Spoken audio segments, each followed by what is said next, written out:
Thank you for the invitation. My name is Damian Crilly, and I am responsible for strategic catchment partnerships at the Environment Agency. Together, myself and my colleague Rob Collins from the Rivers Trust will outline how river basin planning in England is supported by the Catchment Based Approach. The Water Framework Directive introduced a systemic approach to river basin planning for the protection and improvement of rivers, lakes, groundwaters, estuaries and coastal waters. The aim is to improve ecosystem integrity using the target measure of good ecological status according to a range of biological, chemical and physical parameters. It specifies environmental objectives and measures for water bodies through 6 yearly river basin planning and action over 3 cycles.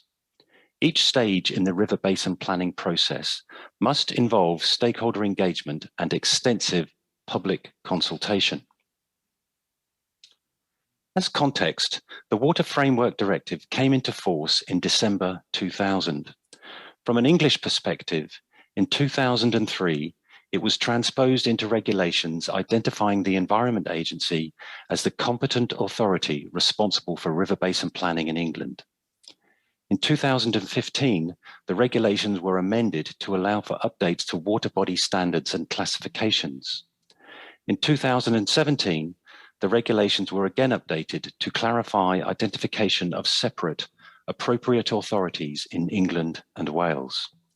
In 2018, the UK government's 25-year environment plan applied the concept of good ecological status to underpin the theme of clean and plentiful water as an objective in the 25-year environment plan. And in 2021, ministerial guidance was issued to the Environment Agency on how to coordinate river basin planning in England in Cycle 3. Following the production of the Cycle 1 river basin management plans in 2009 at the river basin district scale, there were strong calls by prominent national stakeholders for river basin planning to place a much stronger emphasis on coordinated action at the catchment scale. Following a national test and trial program in 2011, there are now over 100 catchment partnerships that have been established across England since 2013, providing full national coverage. My colleague Rob Collins will explain these in further detail later. As well as providing national funding for each catchment partnership, the Environment Agency has established a dedicated national network of catchment coordinators to support the catchment partnerships. The role of the catchment coordinators is to promote wider engagement with catchment communities through the provision and interpretation of environmental agency data and information. Each river basin management plan in England now has a dedicated catchment page for every partnership in that river basin district. In support of this approach, the Environment Agency has developed what is called the Catchment Data Explorer. This is an open access online portal into data and evidence that is held by the Environment Agency on river basin planning. This information can be accessed and spatially referenced at the river basin, catchment and water body scale. We have built the Catchment Data Explorer to hold all the information on river basin management plans. This information provides direct access to the catchment partnership pages. Each of these catchment partnership pages highlights the membership of the catchment partnership, the priority issues in that catchment, and what the catchment partnership intend to do about those pressures over the next cycle of river basin planning. I will now pass over to my colleague, Rob Collins, who will explain the catchment-based approach and the catchment partnerships in further detail. Thank you. Hi, I'm Rob Collins. I work for the Rivers Trust. We are an environmental NGO based here in the UK. And following on from Damian's presentation on river basin management planning, I'd like to focus in on the catchment-based approach, or CaBA for short. An initiative that was established by central government here nearly 10 years ago to drive collaborative water management across England. And it began really to address the issue of public participation in the Water Framework Directive, but has since evolved on to become relevant to several other pieces of policy and legislation as well. We currently have 106 different river catchment partnerships encompassing the whole of England, and 3 or 4 that are cross-border with Wales as well. And each of these is led by a host organisation, typically an environmental NGO, but not always, and is made up of a diverse range of partner organisations. So that can include government agencies, and in fact the Environment Agency are heavily involved in CaBA, but also local authorities and water companies, and businesses, and local communities too. So the aim is that society as a whole is engaged in land and water management as far as possible. And this means it's quite a unique setup, that it brings together public and private sectors together with civil society. The partnerships have what we call really strong convening power. So they're able to bring together a wide range of stakeholders who might not ordinarily engage with one another, and to bring them together and identify common areas and priorities for action and so on. And each of those partnerships have proven to be as skilled at pooling their resources, so financially, but expertise and data and so on. And they collectively also leverage funding over and above that core funding they receive from government each year. So central government provides around £15,000, so approximately 15,000 euros to each of the partnerships. And they have, on average, they secure something like just over twice that amount from funding from non-government sources.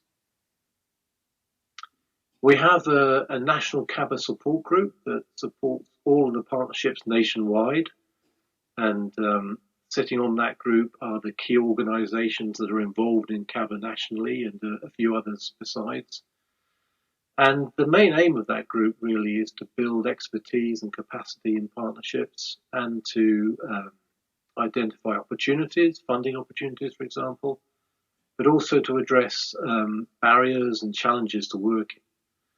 And that group oversees a technical mentoring team who support partnerships across a diverse range of issues. That could be around water quality monitoring, for example. It could be to do with GIS or application of models and predictive tools.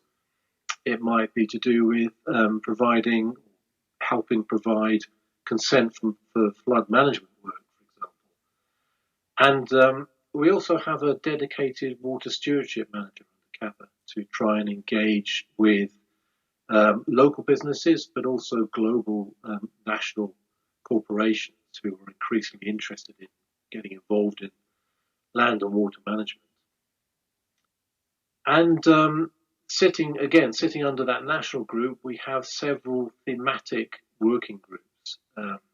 You can see on the slide here, so addressing issues such as data, urban water management, agriculture, flooding, biodiversity, and so on. And each of these has a similar sort of goal to support partnerships, build their capacity and expertise, but in this case, obviously specific to a thematic theme.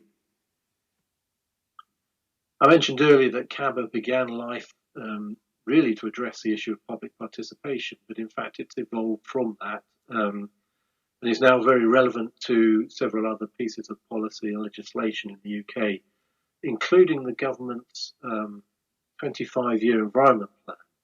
And this slide just illustrates the linkage between the CaBA abstraction working group and its objectives and several of the overarching goals of the 25-year environment plan around water resources, so building a more resilient resilient catchments able to cope with climate change and so on. As well as that convening power, one of the real strengths of CaBA and the partnerships are their ability to undertake coordinated action at the river catchment scale. And that includes addressing agricultural diffuse pollution. And aside from the more the more urban-based, city-based partnerships, nearly all of the other partnerships are involved in farmer engagement in some way to address land management, reduce pollution, and help farm businesses too. And increasingly, we've found ourselves engaging with the agricultural supply chain, so food and drink manufacturers, but also large supermarket chains and so on. And increasingly, they're interested in land and water management because of perceived business risk, for example. So it could be lack of water impacting upon the business, or lack of water of sufficient quality, but also perceived risks around reputation and regulation as well. And that's beginning to secure private investment to drive forward on the ground measures. So that this example on this slide comes from the east of England, where Coca-Cola have been funding work to address pollution, sediment, phosphorus coming off agricultural land, so implementing wetlands, sediment retention pits and so on, and management of soil and crops to reduce diffuse pollution. And Coke's interest here is quite strong because they buy up much of the sugar beet that's grown in this part of England for their drinks. Similarly, catchment partnerships are heavily involved in nature-based solutions, both in the rural and urban environment. And these realize multiple benefits, so reduce flood risk, improve water quality, climate resilience, so locking in carbon and so on, biodiversity as well. And again, as with the agricultural supply chain, we're finding that private companies are increasingly interested in funding delivery of these nature-based solutions. And there's a really nice example, very innovative example from the northwest of England, whereby private investment is just begun to fund natural flood risk management. A final example of this coordinated catchment-wide action comes from invasive species, and many of the partnerships are involved in tackling freshwater invasive species. And this particular slide illustrates the mapping that's been undertaken to map the location and species of several invasive species along the riparian corridor, and that leads to coordinated action in terms of identifying roles and responsibilities and funding to control and eradicate some of these species. CaBA has always been very strongly underpinned by data and evidence, and you may have seen earlier the slide around the various thematic working groups. Well, one of those is focused upon data specifically, and that group has developed over several years now a very comprehensive CaBA data package with more than 200 different data layers, encompassing flood risk, water quality, pollution, priority habitats, and so on, outputs from several predictive models and tools. And the figure on the right here you can see relates to prediction of sediment loss from the hillside. And this data package is freely available to all of the 106 partnerships nationwide. It can be viewed within a GIS and in ArcGIS Online, for example, but it can also be, we do also provide it simply in terms of PDF versions as well. And the data can be cut to any scale. Whilst the partnerships normally address the data at a river catchment scale, it can be cut to an administrative boundary to work with local authorities, for example.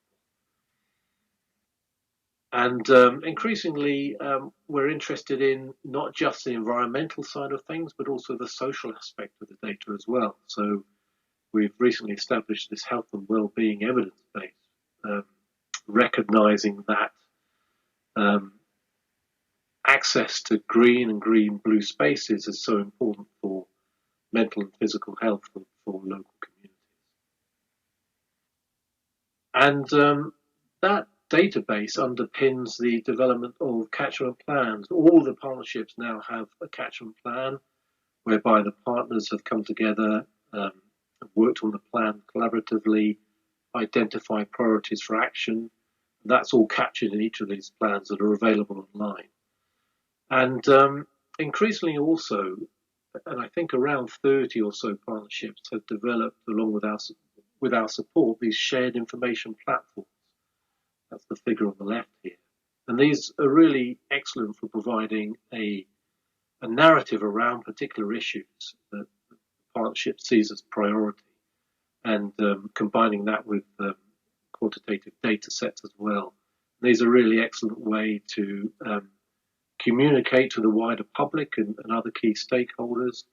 And they look very professional too, so they're really useful means of building confidence in the partnership from the perspective of a potential funder. And just finally, the catchment partnerships have proven to be really successful, perhaps above all else, at building social capital in their local communities. So engaging local communities and providing for citizen science and volunteering opportunities.